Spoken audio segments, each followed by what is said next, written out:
Live express अब WhatsApp पर भी उपलब्ध है। अपने व्हाट्सएप पर खबरें पाने के लिए हमारे व्हाट्सएप नंबर 7060012630 पर हाई लिखकर मैसेज करें और पाएं ताज़ा तरीन खबरें। लाइव एक्सप्रेस अब यूट्यूब पर भी उपलब्ध है। यूट्यूब पर लाइव एक्सप्रेस देखने के लिए हमारे यूट्यूब चैनल को सब्सक्राइब करें और टाइप करें liveexpress.tv और पाएं ताज़ा तरीन खबरें।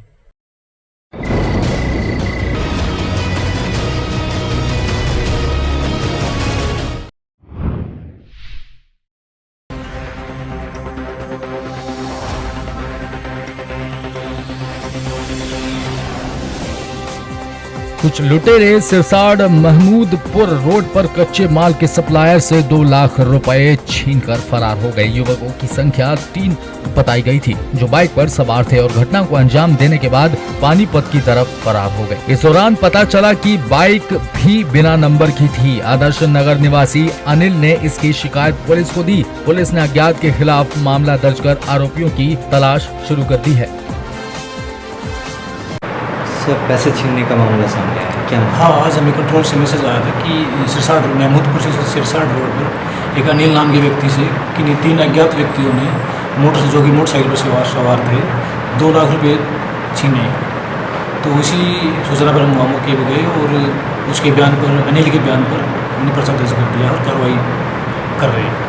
अनिल ने शिकायतकर्ता ने बताया तो 3 जो थे बाइक पे थे, किस चीज़ पे थे? वो एक ब्लैक कलर की बाइक पे थे जिसकी नंबर प्लेट नहीं थी और वो पानीपत की तरफ जाने भागे बताए गए। तो क्या ट्रेस किया पकड़ा गया? नहीं, अभी लग रहे हैं, टीमें भेज रखी हैं, जल्दी ट्रेस कर लेंगे।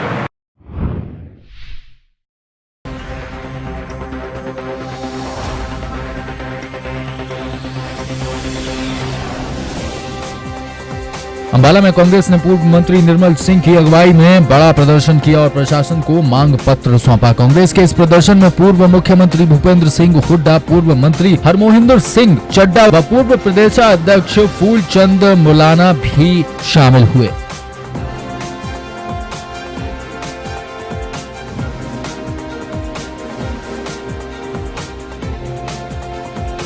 क्या मांगे? वैसे तो हम आप उसका एक प्रति इसकी आप सबको भी डिस्ट्रीब्यूट करेंगे, थोड़ी देर में ही आपके ऑफिस में पहुंचाएंगे। लेकिन जनरली जो 153 वादे किए थे मुख्य थे, उसमें जो बीमा को लेकर आज धक्काशाही हो रही है और जो है किसानों की बहुत सी समस्याएं, उनकी जिन्स के लेके, उनके भावों को लेके, महंगाई को लेके, बेरोजगारी भत्ते को लेके, जो काले धन का लोग इंतजार किए जा रहे हैं उन सब को लेके, यहाँ लॉ एंड ऑर्डर और भाई डेंगू जैसी बीमारियाँ आज जो है वहाँ जहाँ कैंट के बाद गांव में फैल रही है। मेरे गांव से भी आज समाचार आया है कि बहुत से लोग वहाँ पीजीआई में से लगातार वहाँ से पहुँचाए जा रहे हैं। मैं प्रशासन को आज आगाह भी कराया है कि वहाँ भी ध्यान दें। तो इस तरह की समस्याएं हमने इस प्रति के माध्यम से सरकार को जगाने की कोशिश की है।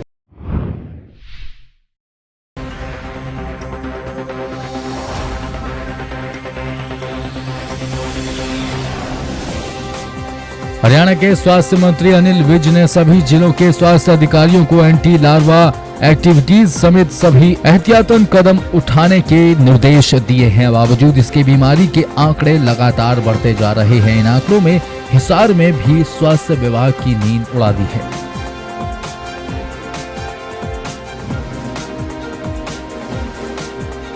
डेंगू के 35 केसेस हैं, उनमें से 20 अर्बन हिसार के हैं और उसके अलावा डिफरेंट विलेजेस के हैं। और चिकनगुनिया के 6 मरीज हैं, सारे अर्बन हिसार के हैं। और मलेरिया के 156 हैं, उनमें से 49 हिसार के हैं अर्बन। एकदम से आंकड़ा नहीं बना, ये पूरे सितंबर मंथ में ही पड़ा है और इसी मंथ में हर बार देखने में आया है, प्राय देखने में आया है। पिछली बार ये 300 केस थे हमारे यहाँ पे डेंगू के जी, वो सितंबर में ही हुए थे। 333 सस्पेक्टेड थे, उसमें से 264 निकले। अच्छा पॉजिटिव थे, कंफर्म केस थे। और इस बार 35। हाँ। तो ये बहुत हद तक कंट्रोल में माना जाता है। चिकनगुनिया पिछली बार तो था ही, ये भी एक सॉर्ट ऑफ एक वायरल फीवर ही है। बस वो उसको जो चिकनगुनिया किट से सीरम में डिटेक्ट आउट हो रहा है, वो दिल्ली में बहुत ज़्यादा हो रहा है। हो सकता है वहाँ से माइग्रेट हुआ हो कोई पेशेंट, जो एक था अर्बन स्टेट वाला, वो वहीं से माइग्रेट हो गया है। हमारी पूरी टीम उसके लिए लगी हुई है अर्बन मलेरिया स्कीम के वर्कर्स उनके जहाँ पे केस पहले डिटेक्ट आउट होता है उनके घर जाते हैं, उनके सारे यहाँ पे देखते हैं कि कहीं कूलर में कोई लार्वा वगैरह तो नहीं पड़ा है, कोई पानी के गुलदस्ते कई दिनों से नहीं बदला हो, उसमें लार्वा डेवलप हो रहा हो, या उनके यहाँ पे कोई और कहीं पे पानी इकट्ठा हो रहा हो और ऊपर कोई रद्दी सामान पड़ा है उसमें लार्वा मच्छर इकट्ठा हो रहा हो, नारियल के खोल पड़े हैं उनमें पानी इकट्ठा हो रहा हो, या फिर उनका कोई फ्रिज की ट्रे है बिल्कुल रिमोट प्लेस जिसके लिए कोई सोच ही नहीं सकता, उसमें लार्वा इकट्ठा हो रहा है, तो हो सकता है उसके कारण मच्छर बन गया हो और वो उसके कारण उनको उनके घर जाके पहले देखते हैं और उनके फिर बाद में उनके आसपास के घरों का सर्वे करते हैं। तो और फिर उसके साथ साथ वहाँ पे फॉगिंग कराई जाती है और उनको हेल्थ एजुकेशन दी जाती है, ग्रुप मीटिंग्स की जाती हैं। उसके अलावा हमारे और जो वर्कर हैं वो जाके वहाँ पे उनकी ब्लड स्लाइड्स बनाते हैं और आसपास कोई और एरिया में कोई फीवर तो नहीं है और उनको इसके बारे में बताया जाता है कि आप अपने को बचाव करें, सबसे बड़ा है कि बचाव करें। बचाव में ये है कि पूरी बाजू के कपड़े पहने, पानी ये मच्छर दिन में काटता है, साफ पानी में पैदा होता है, उनको ये कहा जाता है कि रद्दी सामान अपने घर से जल्दी निकाल दें, सब कोई नारियल के खोले या कुछ सामान नहीं पड़ा होना चाहिए, कोई टायर पुराने या फिर कोई गुलदस्ते में पानी हफ्तों पड़ा है, महीने पड़ा है, उसको हर दिन बदलें। और चिड़ियों के लिए आप यदि पीने के लिए पानी किसी सकोरे में रखते हैं तो उसका पानी हर हफ्ते बदलें।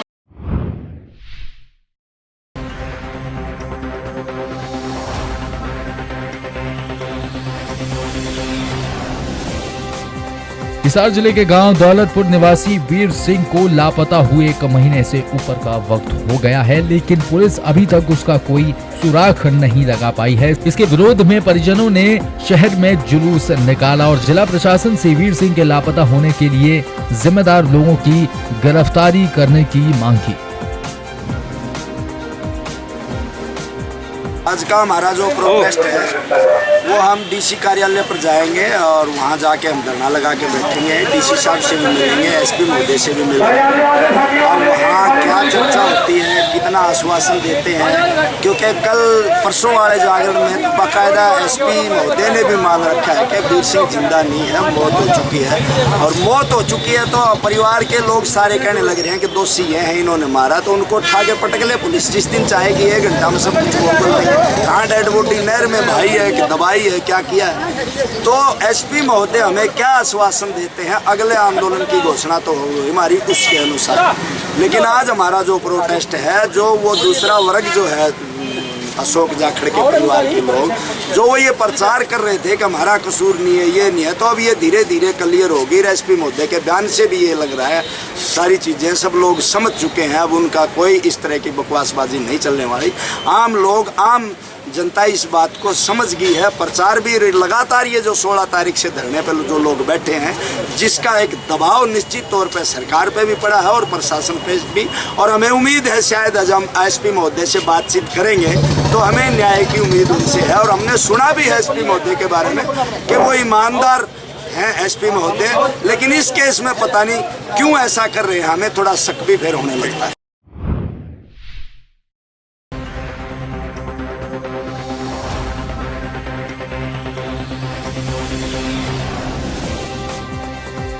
हिसार में 2 अक्टूबर को इंदिरा गांधी ऑडिटोरियम में स्वच्छ भारत अभियान के मुख्य कार्यक्रम की सारी तैयारियां पूरी की जा चुकी हैं। सांस्कृतिक कार्यक्रम के अलावा स्वच्छता रैली निकाली जाएगी। 5000 से ज्यादा छात्र छात्राएं इस रैली में हिस्सा लेंगे।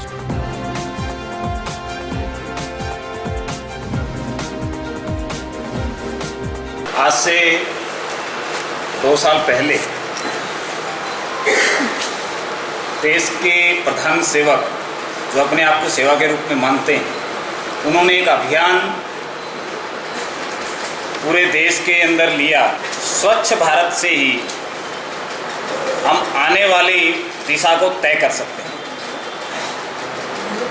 हम विदेश में जाते हैं, किसी भी देश के अंदर जाते हैं, वहाँ की सफाई को देख के यहाँ का वही व्यक्ति जो यहाँ पर ध्यान नहीं देता, परंतु वहाँ कानून से डर से या किसी भी कारण से या वहाँ की व्यवस्थाओं को देख के वहाँ की व्यवस्था में भागीदारी बनता है, वहाँ पर कहीं भी गंदगी डालने की हिम्मत नहीं करता। परंतु भारत में कोई भी चलते हुए, बस में चलते हुए खा के कोई सामान खाया या छिलका बस में डाल दिया या केले का छिलका लिया, रोड पे डाल दिया, पीछे कोई गाड़ी आ रही, इस तरह की मानसिकता कई बार डेवलप हो जाती है। इन सब चीज़ों से ताकि बढ़ती बीमारियों का भी कंट्रोल है और एक अच्छे भारत के निर्माण करने में भी स्वच्छता का महत्वपूर्ण स्थान है। तो एक अभियान के रूप में आदरणीय नरेंद्र भाई मोदी जी ने ये प्रारंभ किया और लगातार 2 साल से विभिन्न प्रकार के, वो कार्यक्रम सरकार का ना होके अनेक प्रकार की सामाजिक संस्थाओं ने उसको अपना माना। सर आपका क्या प्रोग्राम है? हाँ वही मैं बता रहा था। तो उन संस्थाओं ने सब ने अपना उस कार्यक्रम को मान के, ताकि एक अच्छे भारत के निर्माण में सब संस्थाएं भी भागीदार हों, तो उसी कार्यक्रम की कड़ी में इंदिरा गांधी ऑडिटोरियम के अंदर HAU में एक कार्यक्रम चाहत टेक्सटाइल, जिसको चाहत पोपली जी चलाते हैं,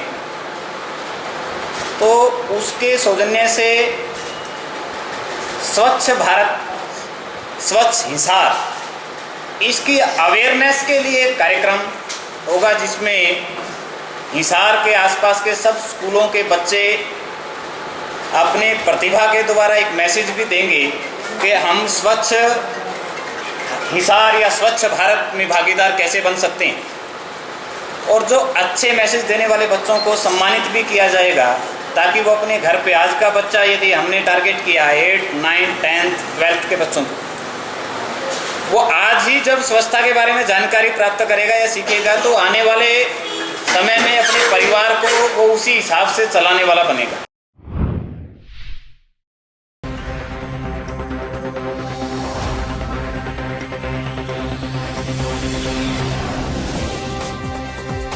दो माह पूर्व रतिया रोड स्थित कल्याणी लैब पर महिला के अवैध गर्भपात मामले में जांच के लिए IG हिसार रेंज कार्यालय से ASP राजेश कुमार के नेतृत्व में गठित टीम ने टोहाना पहुंचकर मामले के बारे में महत्वपूर्ण जानकारी जुटाई। इस दौरान विभाग की टीम द्वारा नागरिक अस्पताल परिसर में जाकर कार्रवाई के दौरान टीम में शामिल ASMO doctor Satish Garg, Ratia SMO doctor VK Jain सहित अन्य स्वास्थ्य विभाग के कर्मियों से पूछताछ की गई और मामले के बारे में सबूत जुटाए गए।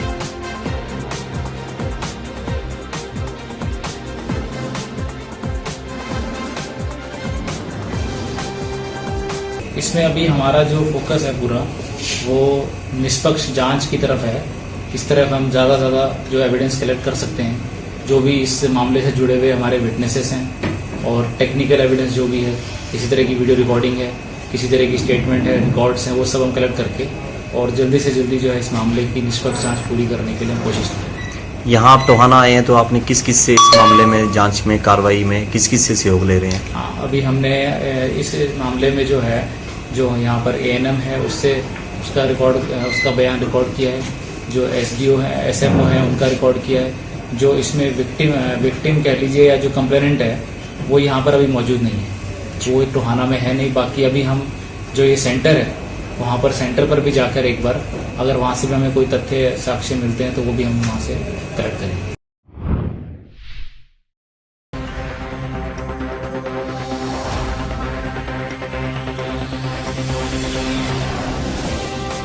हरियाणा के राज्यपाल कप्तान सिंह सोलंकी पंचकुला के सेक्टर 15 स्थित भवन विद्यालय में पहुंचे। राज्यपाल में आज भवन विद्यालय में पंचकुला जिले के 165 उत्कृष्ट खिलाड़ियों को कुल 3.5 लाख की राशि देकर सम्मानित किया गया।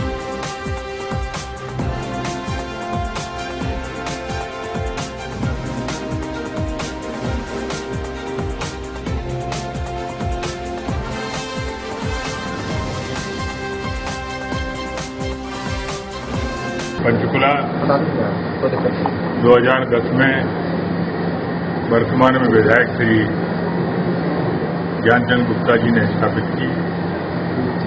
तब से लेकर अब तक स्पोर्ट्स के क्षेत्र में नौजवानों को काफी आगे ले जाने का काम कर रही है। प्रतिवर्ष खो-खो, कबड्डी, वॉलीबॉल, बैडमिंटन, इनकी प्रतियोगिताएं पूरे पंचकुला जिले में गांव-गांव में आयोजित करते हैं। वर्ष में एक बार ऐसा कार्यक्रम भी आयोजित करते हैं जिसमें जिन खिलाड़ियों ने राष्ट्रीय स्तर पर, राज्य स्तर पर और पंचकुला के स्तर पर पुरस्कार जीते हैं, गोल्ड मेडल लिया हो, सिल्वर लिया हो, ब्रॉन्ज लिया हो, उनको पुरस्कृत भी करते हैं। आज वही कार्यक्रम था। हरियाणा वैसे ही खेलों में बहुत आगे है, देश में नंबर 1 पर है। स्पोर्ट प्रमोशन सोसाइटी पंचकुला के द्वारा इस राज्य में खेलों को आयोजित करके और एक पुरस्कार का कार्यक्रम आयोजित करके और इसको प्रोत्साहन दिया जा रहा है। मैं इस संस्था को बहुत बहुत शुभकामनाएं देता हूं और प्रगति की ईश्वर से कामना करता हूं।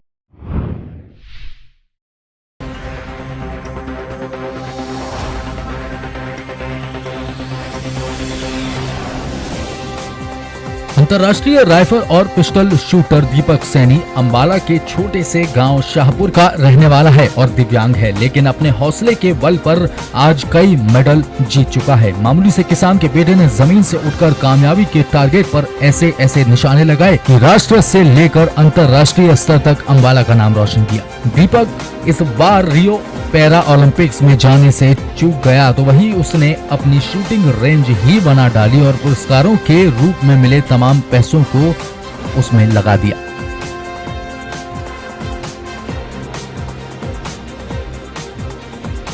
मेरा नाम दीपक है और मैं अम्बाला से ही बिलोंग करता हूँ और मैं एक इंटरनेशनल प्लेयर हूँ राइफल शूटिंग का, पैरा राइफल शूटिंग का। और मैंने अभी जो रेंज तैयार की है वो काफ़ी स्ट्रगल करने के बाद तैयार की है। एक तो हमारा हरियाणा से जो कैश अवार्ड होता है एक प्लेयर्स का मिलता है, वो हरियाणा सरकार की तरफ से काफ़ी है और उसी पैसे से मैंने ये रेंज तैयार की है। अभी मेरे को 2013 और 14 का कैश अवार्ड मिला था फरवरी में, उसी पैसे से मैंने ये रेंज तैयार की है ताकि अम्बाला से या हरियाणा से और भी बच्चे यहाँ पे आके प्रैक्टिस करें। और मेरा जो मिशन है वो टोक्यो ओलंपिक है। खुद तो मैं टोक्यो ओलंपिक के लिए प्रिपरेशन कर ही रहा हूँ अभी से। मैं एक दिन भी मिस नहीं करना चाहता प्रैक्टिस का। और दूसरा मैं ये चाहता हूँ कि भाई जितने अधिक ज़्यादा अम्बाला से या फिर हरियाणा से जितने भी ज़्यादा शूटर होंगे उन सभी को मैं चाहूँगा भी अच्छे से वो प्रैक्टिस करें यहाँ आके। और ख़ासकर जो पैरा शूटर हैं, क्योंकि पैरा शूटर्स यानी डिसेबल्स जो आ जाते हैं उनको दिव्यांग कहा गया है अभी, उनके लिए मैंने स्पेशली फैसिलिटी रखी है कि भाई एक तो सारी रेंज व्हील चेयर फ्रेंडली है ताकि किसी को वॉशरूम जाने में या फिर अंदर बाहर आने में कोई दिक्कत ना हो। दूसरा अगर कोई पैरा शूटर आता है तो उसके लिए जो हमारी कंडीशंस हैं उसके अंदर बहुत ही छूट दी गई है फ़ीस के लिए। और अगर कोई ज़्यादा ही ऐसा होगा जो हमें लगेगा भी अच्छा कर सकता है प्लेयर तो मैं उसको खुद तैयार करूँगा, कोचिंग्स दूँगा और जो भी मेरी तरफ से होगा वो मैं उसके लिए करूँगा।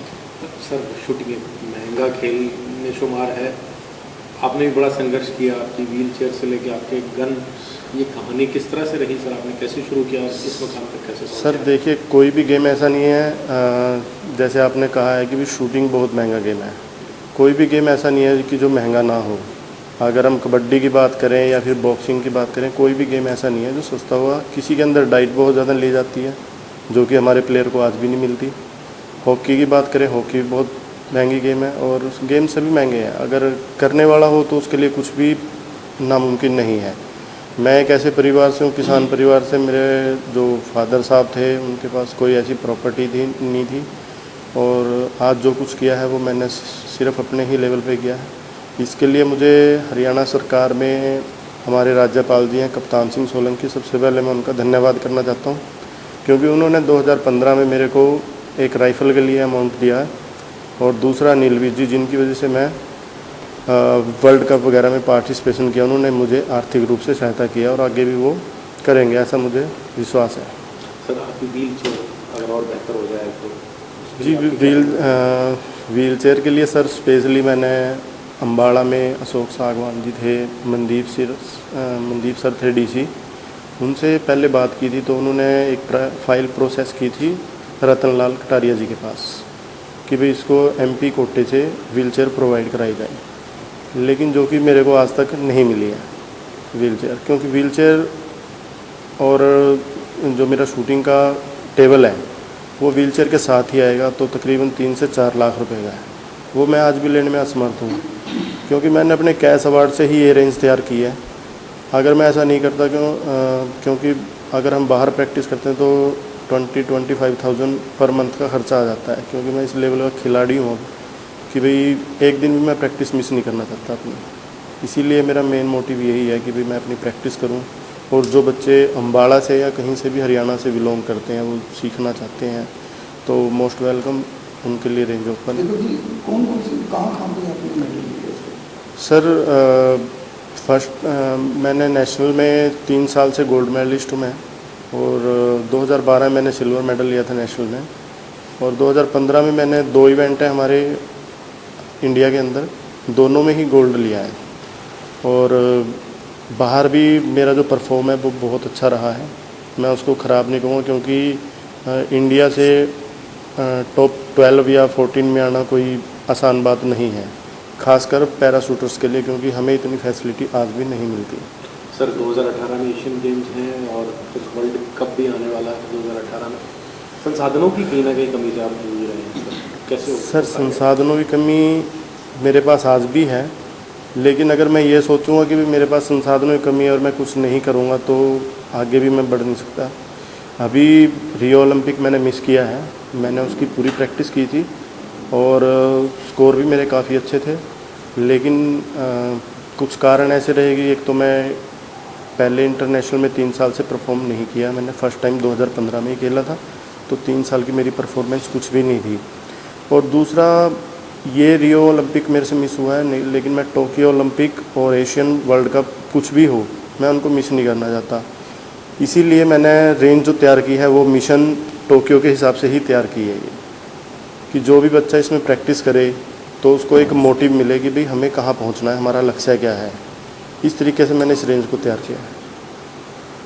सर आपने शूटिंग रेंज तैयार की, ऑफिशियली इसका इनॉग्रेशन होना बाकी है जी, आप क्या चाहते हैं, कौन लोग आपका शुरुआत देने के लिए? सर अगर मैं आपको बताऊं कि भाई सबसे पहले तो मैंने मोदी जी की मेक इन इंडिया के हिसाब से देखा है रेंज को, कि भाई हम कुछ खुद भी डेवलप कर सकते हैं। हर काम सरकार का ही नहीं होता, अगर हम कुछ कर सकते हैं तो वो हमें करना चाहिए। ये मैंने उनके एक मेक इन इंडिया में देखा था कि भाई अगर हम इंडिया के अंदर कुछ भी मोडिफाई करते हैं या बना सकते हैं, तो इसलिए मैं सबसे पहले मेरा जो इन्विटेशन है वो मैं मीडिया के माध्यम से प्रधानमंत्री श्री नरेंद्र मोदी जी को दूंगा और हरियाणा सरकार के सीएम मनोहर लाल खट्टर जी से भी सिफारिश करूंगा कि वो इस आमंत्रण के लिए उनको स्पेशली बोलें। हरियाणा के खेल मंत्री जो हमारे अनिल विज जी हैं वो हमारे बहुत अच्छे विधायक भी हैं, उन्होंने तो ज़मीनी लेवल पे काम किए ही हैं, और मैं चाहता हूँ भाई इस काम को आगे बढ़ के वो करें। और मैं इसको एक जो हरियाणा में स्कीम चल रही है नर्सरी जो स्पोर्ट्स की स्कीम है, मैं चाहूँगा कि वो इसके अंदर पूरा इन्वॉल्वमेंट दें, हमें फैसिलिटीज़ प्रोवाइड कराएं, इक्विपमेंट प्रोवाइड कराएं, तो मैं हरियाणा में अगले जो ओलंपिक आना है तो उसके लिए अच्छे बच्चे तैयार हो पाएंगे।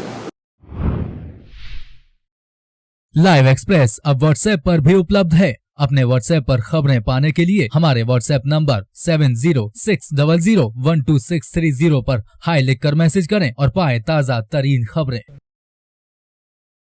लाइव एक्सप्रेस अब यूट्यूब पर भी उपलब्ध है। यूट्यूब पर लाइव एक्सप्रेस देखने के लिए हमारे यूट्यूब चैनल को सब्सक्राइब करें और टाइप करें livexpress.tv और पाएं ताज़ा तरीन खबरें।